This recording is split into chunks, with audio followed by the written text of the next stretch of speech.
Shalom de nuevo, Shavua Tov. Voy a continuar con el tema sobre el título, el Elohim, el único Elohim verdadero. ¿Vale? Voy a presentar el punto 2 para que así no se pierda de vista el contexto y así la verdad se pueda entender correctamente. ¿Vale? El punto 2 es el único Elohim verdadero, pero desde la perspectiva o en el respaldo o en la luz de los escritos apostólicos. ¿Vale? En el punto 1 hemos presentado bastantes evidencias sobre el Elohim, el único Elohim verdadero y el por qué se usa este título en el Tanaj. ¿Vale? En esta ocasión, este punto 2, vamos a ver el título el único Elohim verdadero en los escritos apostólicos. Aquí, bueno, hay dos partes, dos puntos, dos detalles que aclarar y espero que me acompañen. Antes de pasar a comprobar lo que se declara en los escritos apostólicos, resumimos lo expuestos en el punto 1. Si hay un Elohim verdadero, es porque hay otros y muchos que son falsos. Si el Elohim verdadero es el único, lo es por contraste con la pretensión de existencia de los demás llamados Elohim, quienes aunque pretenden ser algo, no lo son, y por ende el Elohim de Israel es el único que pudo probar su existencia a través de las evidencias. Para que esto quede incuestionable, leemos una cita clara y vamos viendo un ejemplo para rematarlo dicho hasta aquí. En Éxodo capítulo 15, verso 11 se dice: ¿Quién como tú? ¿A quién está hablando? O Adonai, ¿vale? Al que es el Elohim de nuestro Padre, el que, el que será, quien fue, quien es, ¿vale? Según nosotros debemos hablar o referirnos a Él. Cuando Él se refiere a sí mismo, dice, seré el que seré. Cuando nosotros hablamos sobre Él, será quien es, quien ha de ser, ¿no? ¿Quién como tú, oh Adonai, entre los Elohim? ¿Vale? Aquí se repite otra vez la pregunta y aquí yo, perdón, voy a rescatar tres subdivisiones, tres detalles. ¿Quién como tú? Y aquí empieza una descripción de sus atributos, de su carácter, de la forma como él se expresó. ¿Quién como tú? Es decir, ¿quién entre los Elohim? Que hay muchos en el mundo, ¿no? Entre la multitud de Elohim, ¿quién es como tú que pueda revelar o reflejar o manifestar estas cosas? Y declara, magnífico en santidad, terrible en maravillosas hazañas, hacedor de prodigios. ¿Vale? Tres características, hay mucho aquí que abrir, que presentar para respaldar, para mostrar esta realidad. A lo largo de las escrituras hay bastantes evidencias, pero aquí se resumen, ¿vale? En comparación, en contraste con los demás, ¿quién como tú que pueda, que es magnífico en santidad, terrible en maravillosas hazañas, hacedor de prodigios? En Primera Reyes, capítulo 18, verso 17 al 46, se revela un gran reto. Bueno, el contexto es más largo. Yo les doy aquí un relato más estrechito para que ustedes puedan leer detenidamente y que puedan ver el contexto. En este contexto, Primera Reyes 18, capítulo 18, desde el verso 17 al 46, se revela un gran reto que Israel tuvo que afrontar a fin de aprender a discernir entre un Elohim que no es real y el Elohim verdadero, ¿vale? Entre Adonai y Baal, ¿vale? Sobre Baal hemos estudiado bastante, como decía en la parte anterior, en Oseas capítulo 2, parte 2, ¿vale? En el monte Carmelo, el profeta Eliyahu declaró, si Adonai es, ¿quién? El Elohim verdadero, síganlo a él. Pero si Baal lo es, sígalo a él. ¿Qué quiere decir aquí? Si Baal es el Elohim verdadero, pues sigan a Baal. Si Adonai, Elohim de nuestros padres, el que hizo tantos prodigios, el que manifestó su santidad, lo que hizo tantas hazañas, es el Elohim verdadero, pues síganlo a él. Si no, ¿hasta cuándo cojean de las dos piernas, ¿no? Este reto sigue todavía activo, vigente, y muchos están encontrados en esa situación aquí en este monte Carmelo a forma espiritual, diciéndonos sobre los montes de las naciones. Aquí muchos están cojeando de sus dos patas sin saber discernir entre la deidad del cristianismo, la deidad que inventó el mesianismo, el judaísmo. Hay bastantes por aquí mitos deificados que deificó, que formó una cierta deidad, o el Elohim que nosotros presentamos, ¿vale? Que las escrituras enseñan que es quien nos presentamos que es. Bueno, Me gustaría creer que todos cuantos escuchan o leen esta presentación tendrán claro la razón del por qué se usa en el Tanaj este título del único Elohim verdadero.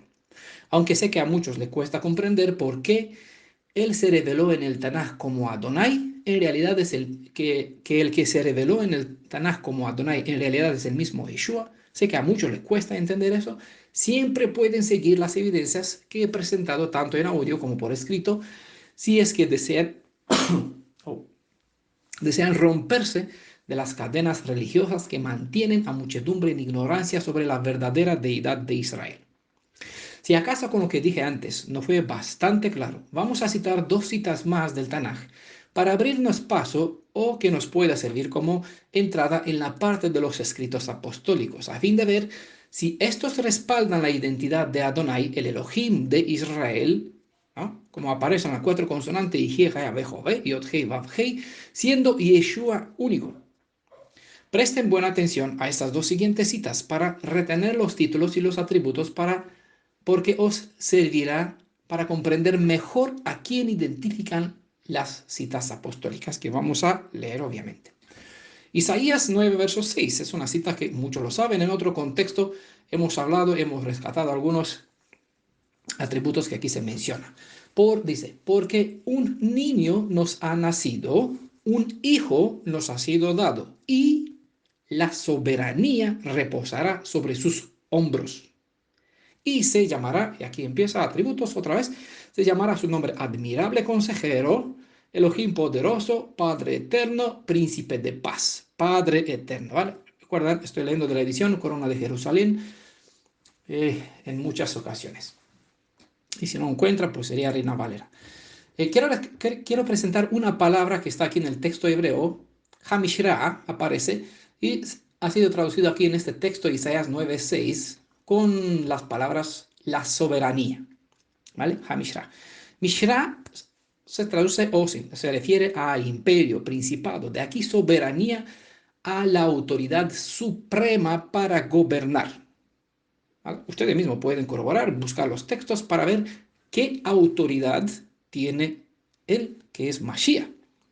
En este caso, Yeshua, porque es el Hamashiach, ¿vale? Es el ungido entre muchos, ¿vale? Él es, aquí en las escrituras, lo identifica, lo caracteriza, lo califica como el Redentor. Esto hablando desde la perspectiva de Ben Adam, como un hombre, ¿vale? El término como hijo de Adán. El término describe este término, Mishra. El término describe a una persona que ejerce en una colectividad la soberanía o autoridad de gobierno y dignidad de representación sin que exista otra persona superior. Se suele dominar emperador, rey, príncipe, presidente, jefe. Este quiere decir que bajo la bóveda celeste no existe otra autoridad superior por encima de la que tiene Yeshua. El verso 7, yo les he leído el verso 6, el verso 7 repite el mismo término enfatizando aún más. Leanlo ustedes, por favor. ¿Vale? Hamishra, la soberanía reposará sobre sus hombros y será llamado 1, 2, 3, 4 títulos que se le concede, entre cuales es Elohim poderoso y Padre eterno. Aquí en la guía que van a tener en PDF, obviamente están como de costumbre, las partes más importantes están en rojo, en verde y con cinta, bueno, con continuo amarillo. Bueno, hay los colores aquí, los resaltados. Los que tendrá el PDF siempre pueden verlo de forma escrita mejor, ¿vale? Es importante porque lo que subrayo, obviamente, se pueden seguir más fácilmente en el texto haciendo la comparación de los textos. Yeshua, dando testimonio de su existencia, dijo en Juan 18, verso 37, que nací y vine al mundo, ya que sus orígenes se remontan antes de que el ser humano, antes, bueno, disculpa, sus orígenes se remontan hasta antes de que el ser humano pueda hablar de la existencia de las eternidades. Por tener principio antes de todo, el Yeshua es padre de las eternidades, ¿vale? En el sentido que él precede las nociones de tiempo. Puede que al comprender que esos títulos, siendo que son atribuidos a este niño, que se nos dio y se nos ha nacido y pertenecen que pertenecen por excelencia a Yeshua, les será más fácil comprender el siguiente verso. Jeremías 10, verso 10 dice, pero Adonai es el Elohim verdadero. Él es el Elohim vivo, ¿vale? Elohim Hai. Y el Rey eterno.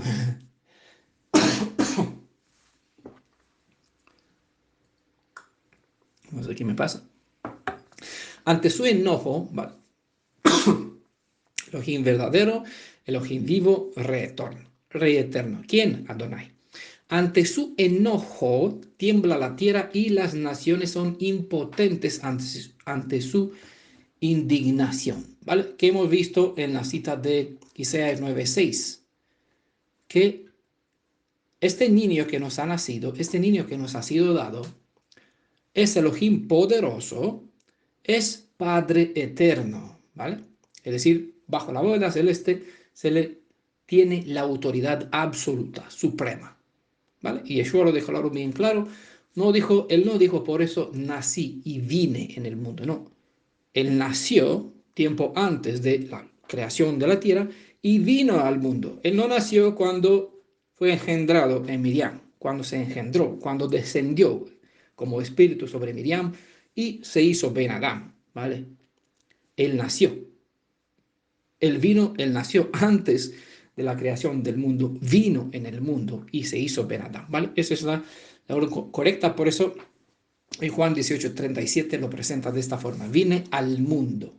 Por eso nací y vine al mundo. Vale, espera un segundito. Aquí.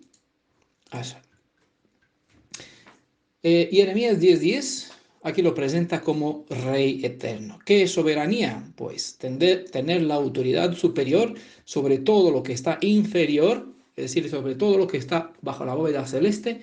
Él es rey, príncipe, presidente, jefe, emperador, como quieren llamarlo, como se suelen llamar aquí, al que tiene el imperio, la potestad absoluta, autoridad suprema para gobernar, ¿vale?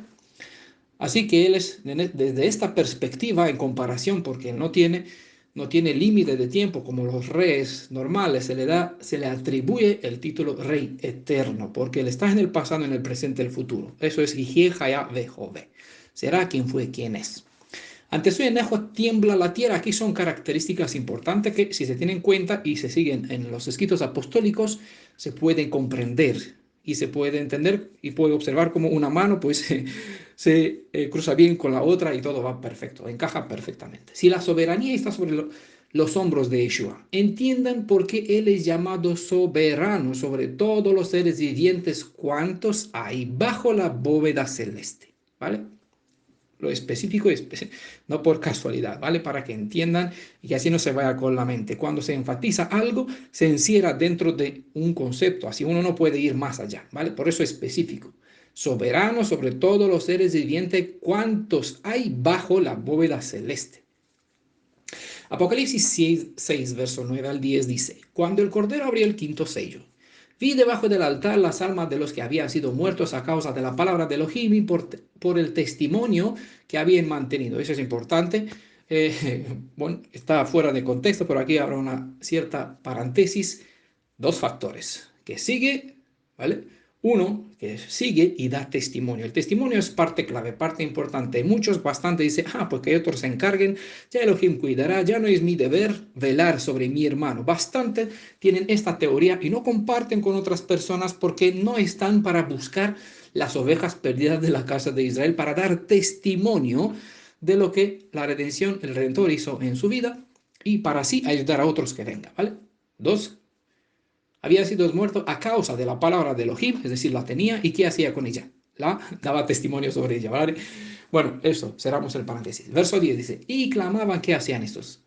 Y clamaban a gran voz diciendo, obviamente los muertos no hablan, es una metáfora para que se entienda que está pendiente un juicio que queda pendiente, una persona que se le dio muerte, ¿vale? De una forma injustificada, su sangre le clama por venganza, ¿no? La sangre del justo Abel clama, ¿no? Obviamente la sangre no habla, pero La justicia reclama, lo presenta, lo figura, lo prefigura, lo personifica de esta forma. Entiendan que son metáforas, muchas metáforas se usan en Apocalipsis.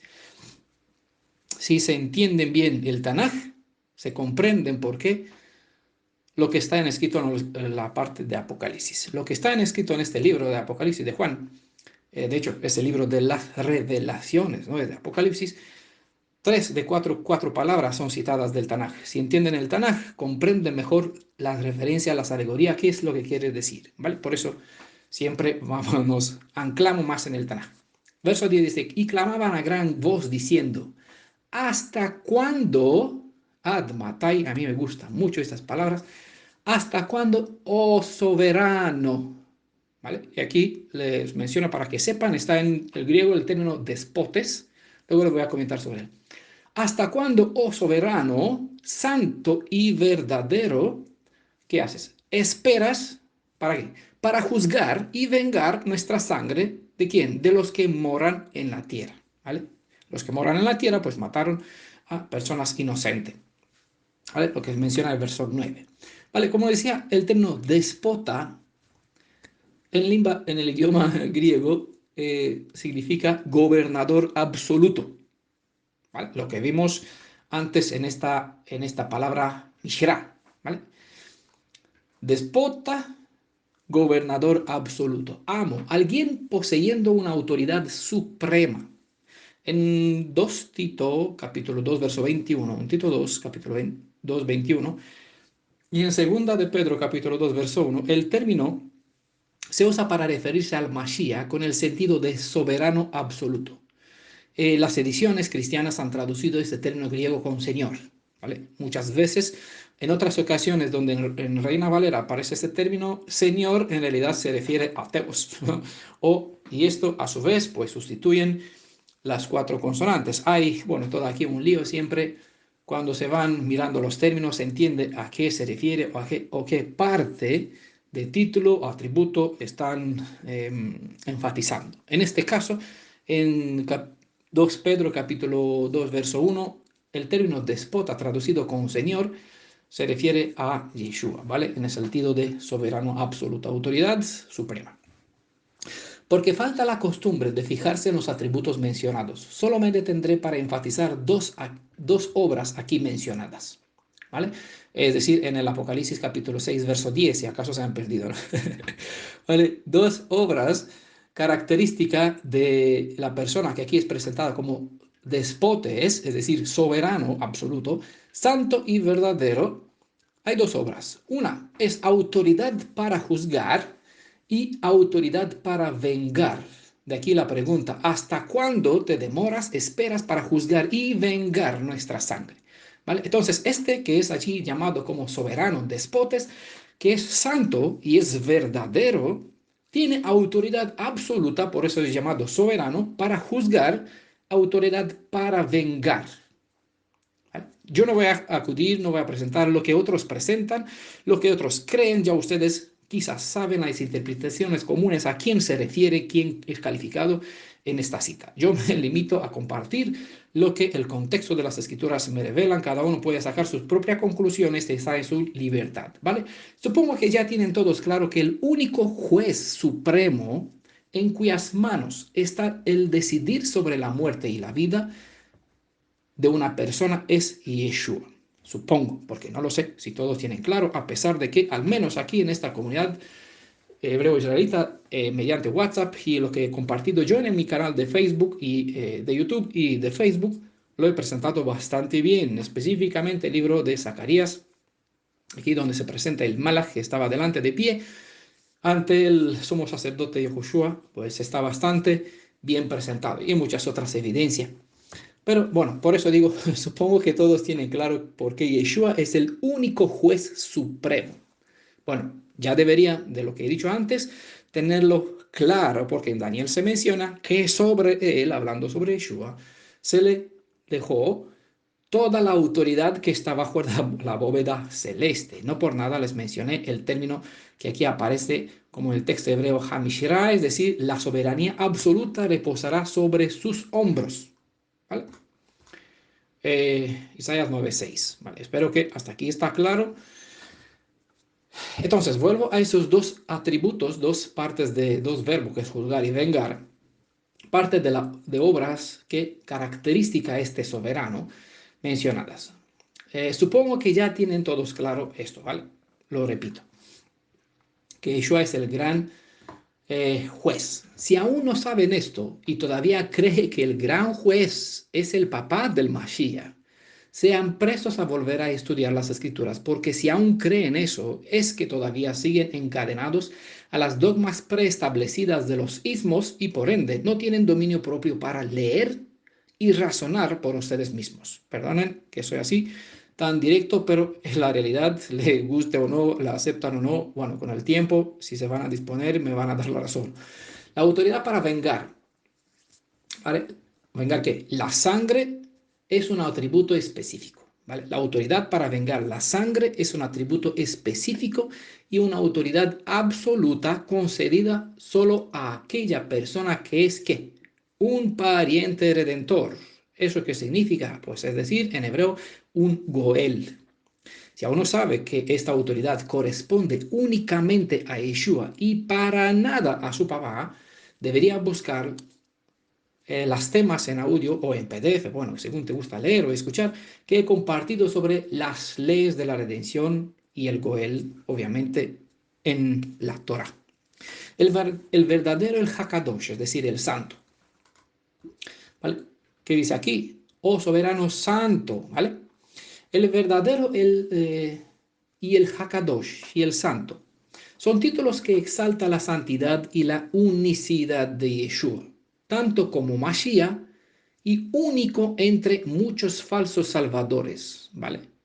Mashiach, como ungido, es único entre muchos falsos salvadores, entre muchos que se declaran Mashiach, Mesías, ¿no? Y por igual, como Adonai, él es el único Elohim verdadero en medio de muchos otros Elohim falsos, ¿vale?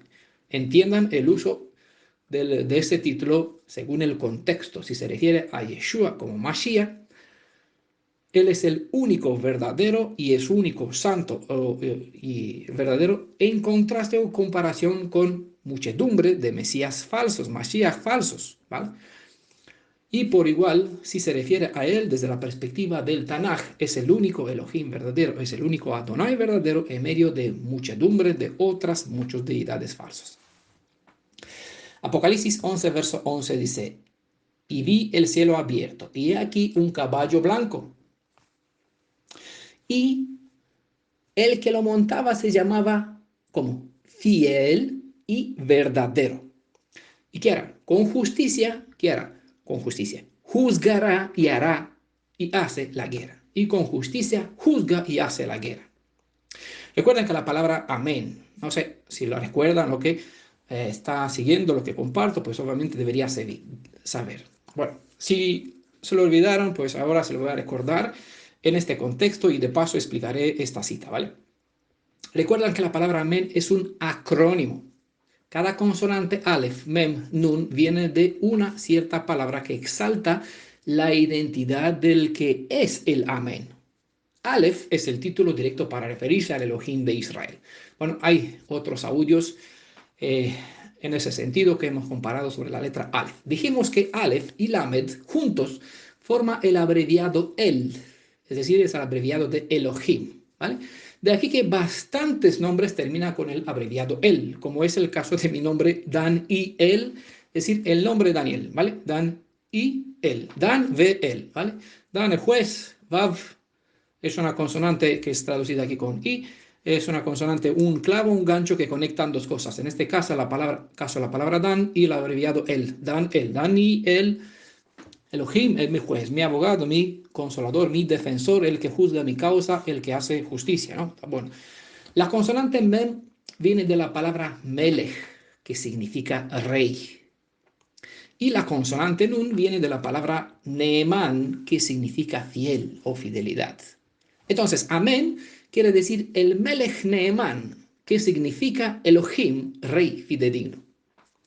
Por lo tanto, amén significa también es una declaración por sí misma expresando nuestra creencia en los atributos de aquel que se reveló a nuestro pueblo, tanto como hacedor y también como redentor.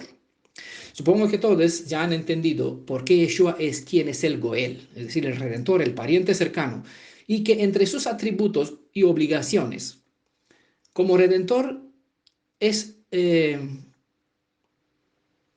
aquello que, como redentor, es aquello de hacer justicia a sus parientes, ¿vale? Entre sus obligaciones como redentor es aquello de hacer justicia a sus parientes cercanos, junto a todo lo que eso significa, obviamente, porque hay una cantidad de deberes y consecuencias, ¿vale? En esta justicia.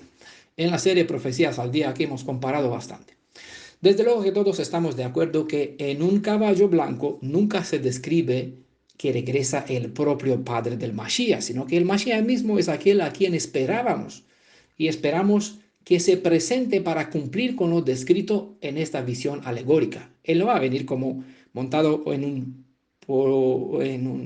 cría de un asno, un asna, ¿no? Sino que vendrá sobre un caballo blanco. Claro, eso es una metáfora, transmite algo, ¿vale? El blanco y el caballo es símbolos que comparte algo de la característica de la manera en cual Él se manifestará para traer redención. Dicho esto, supongo que a partir de hoy todos saben quién es el Neemán y el Emet, ¿vale? Es decir, el fiel y el verdadero. Sobre el Emet, la palabra Emet, tenemos un buen audio en nuestro canal de YouTube. Los rabinos, este audio no está escrito, por cierto, ¿vale? No lo encuentran en PDF. Emet, esto solo en audio. Los rabinos han enseñado que Yeshua es un falso Mashiach, un impostor, entre muchos otros títulos que ellos le atribuyen o le atribuyeron en forma despectiva. Pero llegará la profecía y los Yehudim serán librados, los auténticos descendientes de Judá y los verdaderos hijos de Israel que buscarán la redención, serán librados de las cadenas doctrinales rabínicas y por fin verán, ¿vale? Se les restaurarán el Ain que quitaron del nombre de Yeshua. ¿Vale? Yod, Shin, Vav, Ain son las 4 consonantes. Ellos quitaron el Ain y formaron de Yod, Shin, Vav un acrónimo que lo convirtieron en ciertas palabras tratando de decir que su nombre sea maldito, olvidado, que no se guarde memoria de él. Razón por cual al quedar sin ojo, sin Ain, la mayoría no sabe quién es y no sabe que el término Yeshu es un apelativo despectivo, no es un nombre, es un acrónimo para mostrar cierto desprecio hacia el que es el Redentor. Cuando se le quitará se le resta las cadenas y se le restaurará el ojo, el Ain, para que puedan ver qué es y quién es Yod Shin Vav Ain. Más allá del significado del nombre encontrarán a las personas y más allá de las personas, a través de lo que expresan los nombres, las 4 consonantes entenderá su obra y verán quién es en realidad, más allá del Ben Adam, de una mera persona, un hombre que en ellos muchos lo presentan de esta forma. Con razón llorarán, se restaurarán su vida y comenzará el proceso de restauración. Entonces, por fin van a ver a quién han traspasado y reconocerán que Yeshua es el Salvador único, ungido, el único que es de verdad verdadero. ¿No? Y que no es un falso como fueron enseñados toda su vida. Y por encima que él siempre ha sido fiel, Neemán, para con nuestro pueblo. Entonces él hará la guerra porque la venganza es suya, lo que se declara en el Tanaj. Algunas referencias les ruego que las vean ustedes: Deuteronomio 32, verso 35, Romanos capítulo 12, versos 18 al 19, Hebreos 10 al 30. La venganza es suya, ¿vale? Y con eso espero que puedan entender también Apocalipsis 19, verso 11. El que lo monta se llama fiel y verdadero, y con justicia juzgará y hace la guerra, ¿vale? Bueno, seguimos. En los escritos apostólicos también es evidente que hay Elohim falsos y por ende hay solo uno que hemos conocido y al cual nos debemos convertir, porque en comparación con todo lo que hemos conocido como deidad de nuestros tiempos de ignorancia, Yeshua es el Elohim verdadero y único en contraste con estos muchos mitos deificados cuantos hay dentro de los sistemas religiosos del mundo. Acerca pues de las viandas que se sacrifican a los ídolos, ¿qué? Sabemos que un ídolo nada es en el mundo y que no hay más que un Elohim. ¿Vale? Primera Corintios capítulo 8, verso 1. El contraste es evidente. Entendemos el significado de comparar o contrastar que muchos Elohim, es decir, ídolos, deidades, con que solo un Elohim, quien es el verdadero entre multitud de deidades, ¿vale? Si hay una multitud que son ídolos, que son mitos deificados, que son deidades falsas, entre esta multitud solo hay uno que es único, verdadero. Todos los demás, pues obviamente son muchos, pero falsos. Es lo que expresan esta. No hay más que un Elohim, ¿vale? Porque aunque hay muchos más, vimos en la parte 1, mucho más Elohim, y el Tanaj está repleto de deidades ajenas, de esos Elohim ajenos, evidencias de su existencia, en realidad no son más que mitos deificados, pero como se le atribuyeron poderes y autoridades y templos y sacrificios, se elevaron a esta posición en cuanto deidad, ¿vale? Pero en realidad no lo son, ¿vale? Según entienden, deben entender correctamente. La importancia de los testigos es un factor clave dentro de nuestra fe. Y hay leyes específicas en ese sentido. Los que presencian nuestra conversión del cristianismo a la fe hebrea, en este contexto nuestro, son testigos. ¿Vale? 1 Tesalonicenses capítulo 1, verso 9 dice, ellos mismos, hablando de los testigos, de esto que presenciaron, pueden ver el verso anterior para que comprendan, ellos mismos cuentan de nosotros cuál fue nuestra entrada a vosotros y cómo os convertisteis a Elohim. ¿Cuándo? Tras haber abandonado los ídolos para servir al Elohim vivo y verdadero. ¿Vale? Obviamente los ídolos no eran verdaderos, no eran vivos.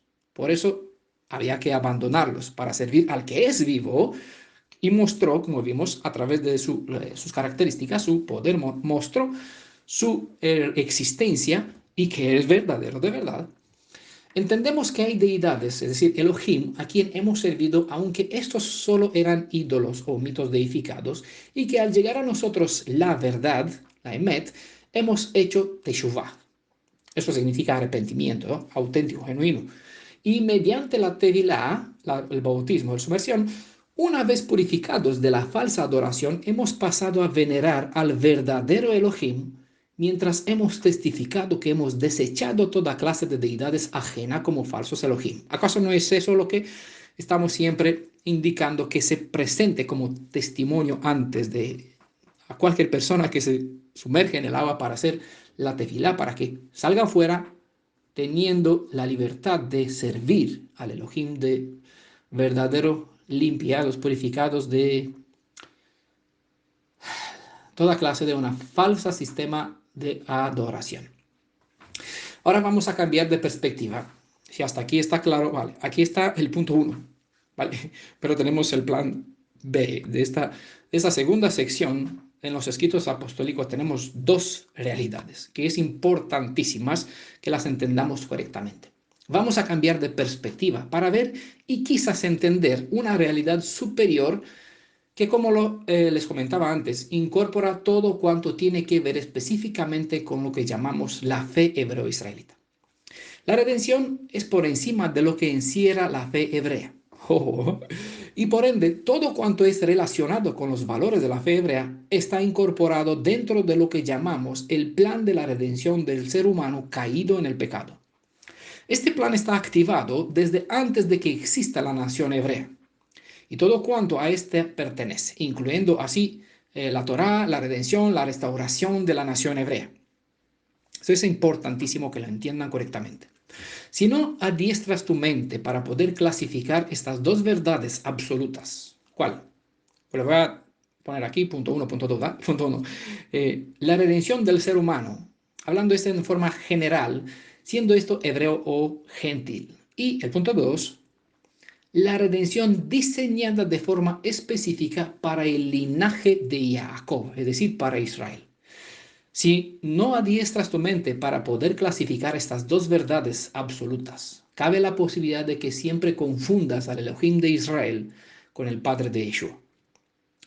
Vamos a ver la realidad espiritual que no se suele ver y entender cómo es debido a causa de las muchas dogmas. No se ve a causa de las muchas dogmas que han adquirido dentro del sistema religioso a cual han pertenecido antes o donde a veces buscan alimentaros con lo que estos enseñan.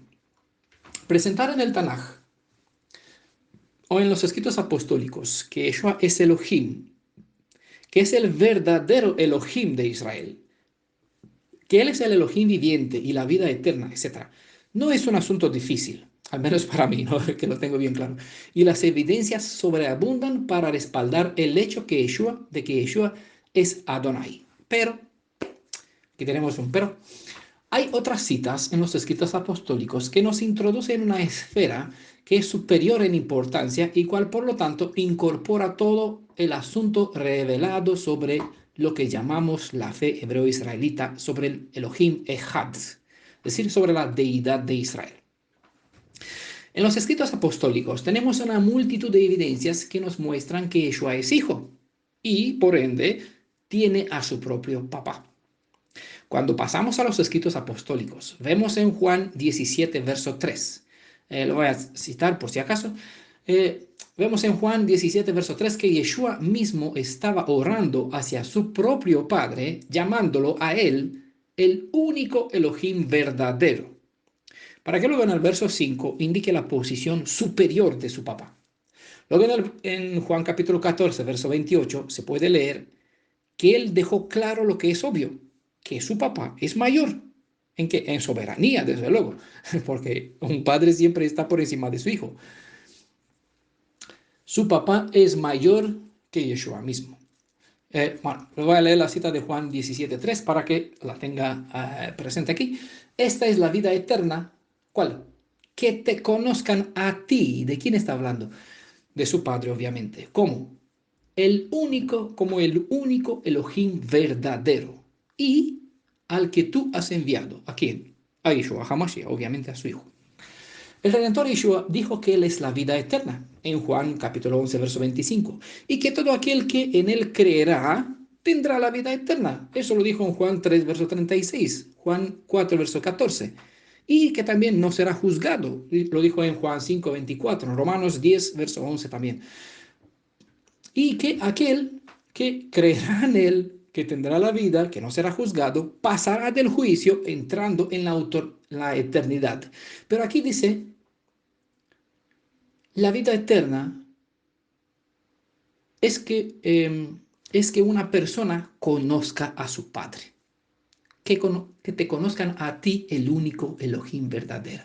Es decir, después de que hace todo un conjunto de declaraciones presentándose quién es, qué autoridad tiene, qué puede hacer, y el que cree en él pues tendrá todas estas cosas.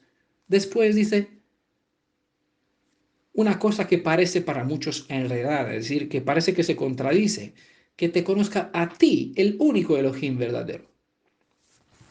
Además, y después de que él dijo que tenemos vida eterna si le creemos y le seguimos a él, es decir, a Yeshua, vemos que dijo también que el que cree en su Padre tiene la vida eterna. ¿Cómo viene eso? Juan 5:24 dice, en verdad os digo, el que escucha a mi Padre debe ser aquí, el texto, y cree en él que me ha enviado, ¿vale? El que escucha mi palabra, perdón, yo me equivoqué. El que escucha mi palabra y cree en el que me ha enviado, ¿vale? Entonces, eso es una condición clave. El que cree en lo que me ha enviado tiene vida eterna y no incurre en juicio, sino que ha pasado de la muerte a la vida. El que cree en el que me ha enviado tiene vida eterna. Entonces tenemos que creer en Yeshua para que tengamos la vida eterna o creer en aquel que es superior a Yeshua y por ende siendo superior envió a su Hijo. La respuesta a esta pregunta, no se la voy a dar aquí, es contestada en el audio que también es disponible en PDF y se llama La voluntad del Padre de Yeshua, obviamente para nosotros. Hay una voluntad del Padre de Yeshua para Yeshua, pero a nosotros nos interesa lo que nos corresponde a nosotros. La voluntad del Padre de Yeshua para nosotros. ¿Vale? Les invito a comprender el orden revelado siguiendo este estudio. y así puedan entender la respuesta coherente para que no se enrede en la cabeza. Y si lo tienen enredado, pues puedan desenredarse. Y si aún así no lo entienden, pueden buscarme. Juan capítulo 12, verso 44. Y Yeshua exclamó y dijo, el que cree en mí, no cree en mí, sino en aquel que me ha enviado. Bueno, entonces debemos creer en Yeshua o en su Padre. Creo que es evidente que debemos creer en Yeshua, ¿vale? Porque la suma de las evidencias nos los deja incuestionable, ¿vale? Creo que es evidente que debemos creer en Yeshua y seguir al pie de la letra todas sus instrucciones. El que me ama guarda mi palabra, ¿vale? El que la transgrede, pues la, el pecado es transgresión de la Torah. El pago del pecado es la muerte, ¿vale? Eh, y seguir, y tenemos que seguir al pie de la letra todas sus instrucciones, como por igual exaltarlo por lo que Él es. En realidad, si hacemos todo eso, precisamente cumplimos con la voluntad, porque el propio Padre de Yeshua espera de nuestra parte, eh, como forma, espera que nosotros lo exaltemos a su Hijo como forma de obediencia hacia Él. Es decir, si nosotros obedecemos al Padre de Yeshua, hacemos caso a su instrucción y haremos caso al Hijo. ¿Vale? Como dijo eh, a Pedro, Jacob y Juan, estaban los tres aquí. Vamos a hacer, dijo Pedro, vamos a hacer aquí tres yuca, tres cabanitas. Y la O le dijo claramente, este es mi hijo, a él hacedle caso. Es decir, si y la identidad, la autonomía propia, si él es vuestro maestro, si él es la autoridad suprema, hacedle caso a él. ¿Vale? Por eso, hay un grupo que sigue al Cordero al pie de la letra, por donde Él lo lleva. Aunque hay todo un rebaño, no todas las ovejas quieren seguir, ¿no? Están muchas veces acostumbradas a ir por donde quieren, entonces, pero hay algunos que lo siguen por donde Él los lleva, ¿vale? Él es buen pastor y Él quiere llevar a todas las ovejas a buenos pastos, ¿vale? Todo lo da por igual, la misma buena, la mejor de las mejores comidas. Entiendo Entendiendo por qué Yeshua es llamado el único Elohim verdadero en el Tanaj, ¿cómo es posible que él llame a su propio Padre único Elohim verdadero? ¿Es posible que existan dos Elohim verdaderos?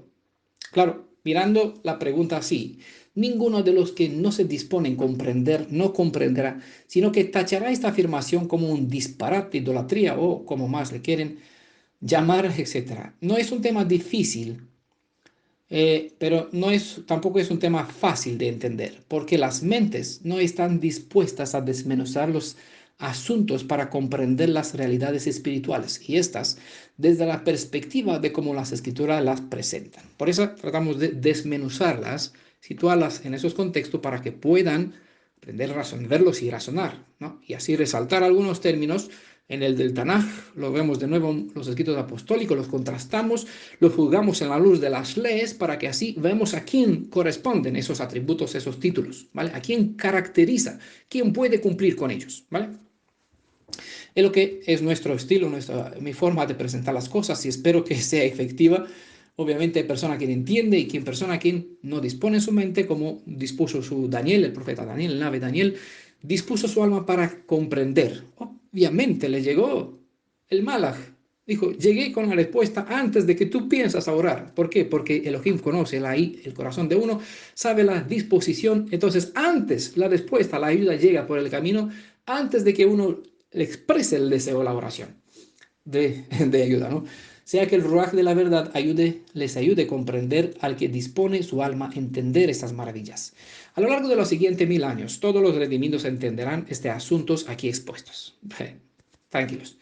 Ese es uno de los temas que para muchos son locuras, pero para nosotros, grata y bendito privilegio, bendición y privilegio, según Shaul lo expresó en 1 Corintios 1:18. En 1 Juan 5:20 dice, pero sabemos que el Hijo de Elohim ha venido y nos ha dado inteligencia, traduce aquí, para que conozcamos al verdadero. Nosotros estamos en el verdadero, es decir, en su Hijo Yeshua HaMashiach. Este es el Elohim verdadero y la vida eterna. Para nosotros, sin embargo, dice, solo hay un Elohim, el Padre.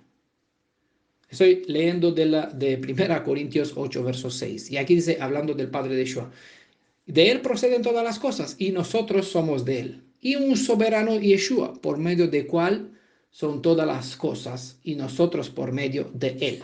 ¿Vale? Le voy a leer de nuevo este verso de 1 Juan 5:20. Hay una edición, bueno, aparecen con el indicativo NTAF. Bueno, la referencia es Nuevo Testamento, Arcas Fernández, ¿vale?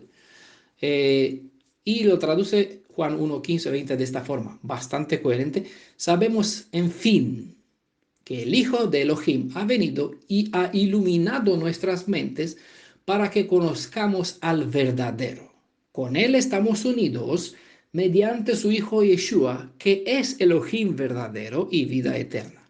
¿Vale? Es un juego de palabras para algunos enredados, la mayoría pues eh, tratan de forzar, de cambiar el sentido porque no les encuadra, no les da bien.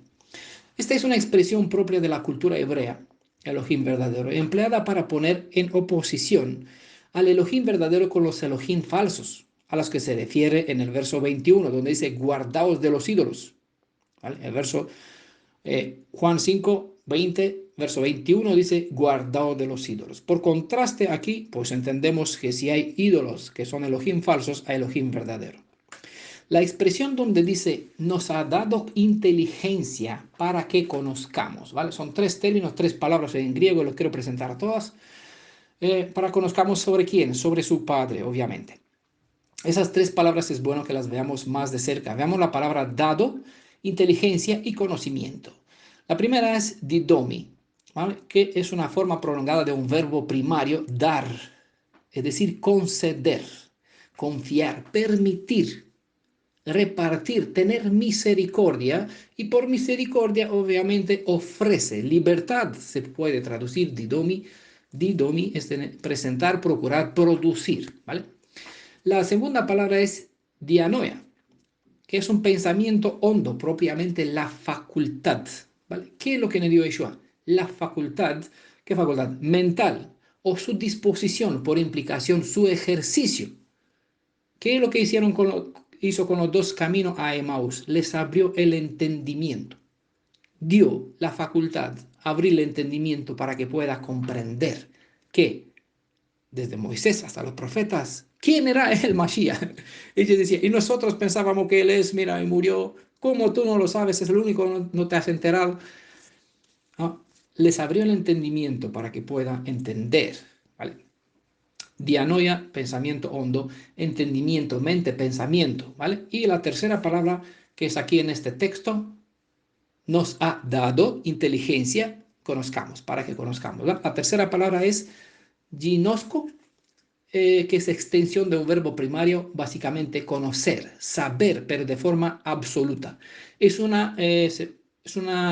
se usa en una gran variedad de aplicaciones y con mucha implicación. Significa reconocer, saber, sentir, tener, entender, llegar al conocimiento, comprender, conocer, tener conocimiento, ¿vale? Esos son, cuando se mira los términos en su profundidad, se amplía más la visión sobre el peso de las palabras expresadas. Nos ha dado inteligencia para, es decir, nos abrió la mente para que podamos entender lo que no es entendible para muchas. ¿Por qué? A causa del, bueno, ya le diré. En resumen, la causa del pecado fue imposible que continúe la conexión entre el cielo y la tierra, ¿vale? Esa es la causa básica, por la cual toda esta se produjo un cortocircuito entre nuestra comunicación, nuestra conexión con el cielo, ¿vale? Por eso la Shejinah hemos estudiado bajo y se puso aquí como intermedio, y en el estudio que hemos compartido sobre la Shejinah vimos que esta describe por excelencia a Yeshua. Que el judaísmo no lo entiende, no lo conoce, es porque tiene un ojo cerrado. Lo quitaron el ayin. No tiene ojo para que pueda entender. Pero las evidencias están en el Talmud, están en sus escritas reveladas sobre quién es la Shejinah, quién es el Menahem, quién es el Neemán, a quién traspasaron, ¿vale? En las mismas. Pero lo van a entender a su debido tiempo. La intervención de un redentor hizo posible que haya posibilidad y esperanza para que esta conexión rota vuelva a ser reactivada. Y es preciso lo que Yeshua como el Mashiach hizo, ¿vale? Como el Mashiach hizo. ¿Qué hizo? nos extendió la bendición de desbloquear nuestras mentes a fin de poder comprender el estado en cual estamos. ¿Cómo estamos? Perdidos, ¿vale? Si no lo saben, aquí les recomiendo el audio Destinados a la Perdición, ¿vale? ¿Qué es lo que más hizo? Pues nos abrió el entendimiento para conocerle a Él y saber cómo es y qué está dispuesto a hacer para nosotros en ese sentido. El Tanaj aquí es todo un libro de enseñanza sobre Él y por bendición tenemos creo que al menos 100 horas que describen quién es el Elohim de Israel en muchos detalles, muchos aspectos. ¿Qué más hizo? Pues nos dio la bendición de llegar a conocer por qué Él es el Elohim de Israel y por ende que aunque Él es verdadero, siendo que Él es hijo, su Padre es por excelencia Elohim verdadero y único superior a Yeshua. Y que, sobre todo, la principal obra de la redención, su obra, es rehacer posible, como Mashiach, que estemos de nuevo en conexión directa con su propio papá. Tenemos un privilegio magnífico de poder acceder a este conocimiento y esto es posible solo porque Yeshua vino a nosotros. Juan 1, verso 11 y 12, ¿no? Vino a los suyos. Él vino a los suyos, a los de su pueblo, a aquellos a quienes Él los sacó de la tierra de Egipto, de Babilonia, y ahora sacará a todo, de todos los países del mundo por donde en su enojo nos esparció. Recuerdan lo que hemos hablado sobre Israel, que tiene que ser convertirse en Israel, ¿no? Diseminados entre las naciones, tiene que ser reunidos y sembrados en la tierra de Israel. Libro de Oseas, recordamos capítulo 2, hemos hablado sobre eso. Punto 1, aquí son dos puntitos otros para que se entiendan bien, en resumen bastante. Punto 1. En contraste con las demás deidades, cuantas hay por el mundo veneradas como Elohim, Yeshua es el único que es el Elohim verdadero. Todo esto porque Yeshua, como Adonai, es evidentemente revelado superior y soberano sobre todo cuanto hay bajo la bóveda celeste. Entonces, sea como Mashiach, entre los Mashiach, Yeshua es el único verdadero. Si lo vemos como en su magnificencia, como Adonai, en el contexto de los Elohim del mundo, Él es el único verdadero, ¿vale? Hablando bajo la bóveda celeste. Y el punto 2. En contraste con Yeshua, su papá, su propio padre, es el único Elohim verdadero porque siendo que Yeshua es su hijo, es obvio que su padre es superior, por ende soberano sobre todo cuanto hay en este espacio o lo que hay más allá de lo que nosotros llamamos bóveda celeste, ¿vale? Si entienden punto 1, punto 2, maravilloso, amén. Dicho esto, terminamos con una cita más. Porque Elohim, es decir, el padre de Yeshua, ha puesto todo en sujeción bajo sus pies, es decir, dio toda soberanía a Yeshua. Vimos en las citas anteriores, y más, si con una mente despejada han podido seguirme coherentemente hasta ahora, si no, pues vuelvan a escuchar. Es imprescindible, vuelva a escuchar para que entienda bien. Pero cuando dice que todas las cosas le están sujetas, es evidente que se exceptúa a aquel que ha sometido a él todas las cosas. Evidentemente que el padre de Yeshua no es sujeto a su hijo, sino que el hijo es sujeto a su padre, obviamente, ¿no? Que aquí pueden decir todos amén sin ningún problema. Y cuando todo haya sido sometido a él, es decir, a Yeshua, entonces también el hijo mismo se sujetará a aquel que sujetó a él todas las cosas, para que Elohim, es decir, el padre de Yeshua, sea todo en todos. Es decir, para que su papá sea honrado como es debido que un hijo honre a su propio padre. ¿Vale? Les he citado de 1 Corintios, capítulo 15, verso 27 y el 28. La cita no trata de revelar una subordinación, sino una actitud de respeto y honra como corresponde a los hijos hacia sus padres, según se revela en la Torá, donde un hijo debe honrar a sus padres. Es una expresión de honor más que una actitud de humildad. La cita revela que es un gozo para el Redentor, para Yeshua, redimir a los redimidos para que ellos puedan volver a ser felices para siempre delante de aquel quien es la fuente de vida de todos, aunque Yeshua es nuestro creador, y que de él tenemos vida dentro de nosotros y debido a él podemos acceder de nuevo a la vida eterna. Esta vida que él tiene y que nos comparte es lo que él tiene por naturaleza de su propio Padre. Por eso él dijo, nací y vine al mundo. ¿Vale? Por eso el Padre de nuestro Padre es la fuente de todo. Elohim sobre todo, soberano sobre todo. a ser el Elión, el que está por encima de todo, incluso por encima de Yeshua, nuestro Redentor. Yeshua obviamente es el Ben Elión, es el Hijo del Altísimo. Pero para nosotros, porque Él es evidentemente superior a todo ser creado, sea ser humano o ser espiritual, Yeshua es el león sobre todo lo creado, lo que hay bajo la bóveda celeste, incluso los seres espirituales, ¿vale? Ángeles caídos, es superior a ellos. Espero que puedan entender hasta aquí. El que estará en una estrecha comunión con Yeshua estará en su papá. Y el que no está en Yeshua no podrá estar en comunión con el Padre de Yeshua. Para este último no hay posibilidad alguna de entrar en la vida eterna. Espero que todos estemos en Yeshua, que lo conozcamos a Él, para que a través de Él podamos tener conexión con su papá. Juan 17 es maravilloso en ese sentido, que ellos sean una, hablando de nosotros como nosotros somos una. Obviamente nosotros no somos uno, somos muchos, una, ¿vale? Así, Yeshua con su padre son dos, por eso es padre e hijo, obviamente. Padre e hijo no es un mismo ser, son personas distintas, unidas en cuanto a identidad, ¿no? Características, propósito. Y que ellos sean una, como nosotros son una. Ellos en mí, como yo en ti, ¿vale? Esa es la cadena, la forma coherente, bien se presenta en este capítulo. Si nosotros estamos una en Yeshua, estamos en conexión con su Padre a través de Yeshua, porque Yeshua está unido o en conexión directa con su Padre. A través de Yeshua, el Padre suyo llega a ser nuestro Padre. Así, el Padre de mi Padre es mi papá. ¿Vale? Bueno, espero que han sido bendecidos con esta parte, que todo está claro en cuanto al uso de los términos y que tienen bien claro que tanto en el Tanaj como en los escritos apostólicos, Yeshua es presentado como el único Elohim verdadero, pero por igual su Padre, por contraste con él, es el Elohim verdadero. Ahora, siempre tienen que tener cuidado cuando están haciendo uso de estos términos, porque la mayoría que no tiene este contexto donde le pueden explicar de esta forma, al aplicar a Yeshua el único Elohim verdadero, la mayoría de las personas que tienen un bloqueo mental no pueden comprender y dirán qué disparate es eso. ¿Vale? Hay muy pocas personas que se disponen a entender, ¿vale? Entonces es más sabio usar con sabiduría, ¿vale? Con discernimiento, haciendo bien uso de esos términos, siempre poniéndolo en su contexto. Cuando se refiere a Yeshua como el Elohim del Tanaj y que Él es el único Elohim verdadero, en contraste con los que no son Elohim, aunque son Elohim, no son verdaderos, son falsos, ¿vale?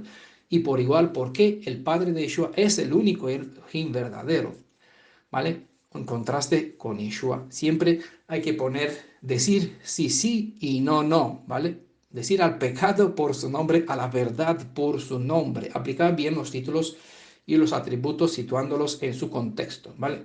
El tiempo, la experiencia forma uno para usar con sabiduría las expresiones, no sea que los que nos escuchan lo malinterpreten, ¿vale? Y de todas formas, tratamos de explicar a quién se dispone a entender y quien no quiere entender, obviamente, por lo mucho que le vamos a dar todas las maravillas del mundo de explicaciones de todas las citas, abriéndola así como un abanico sobre la mesa, todas las citas, el que no quiere dejarse ayudar no podrá ser ayudado para el que entienda. Algunos lo entenderá, como lo mencioné, a lo largo de 1000 años.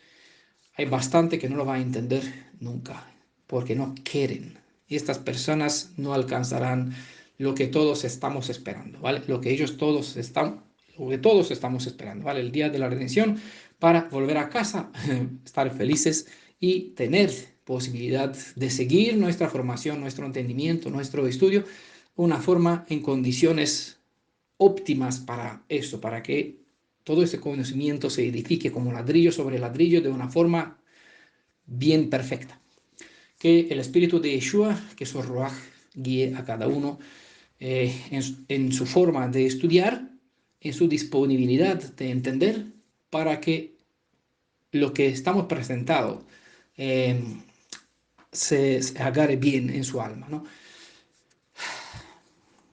Siempre decimos amén, que se haga su voluntad y estamos esperando que el Ruach de Yeshua pues, nos guíe para darnos más oportunidades de compartir más sobre estas evidencias, porque todavía nos queda bastante para mostrar quién es el Elohim de Israel, para que no lo confundamos más con su Padre. Que sean todos bendecidos en el nombre de Yeshua siempre y cuando trata de entender y obedecer su palabra. Amén. Shalom.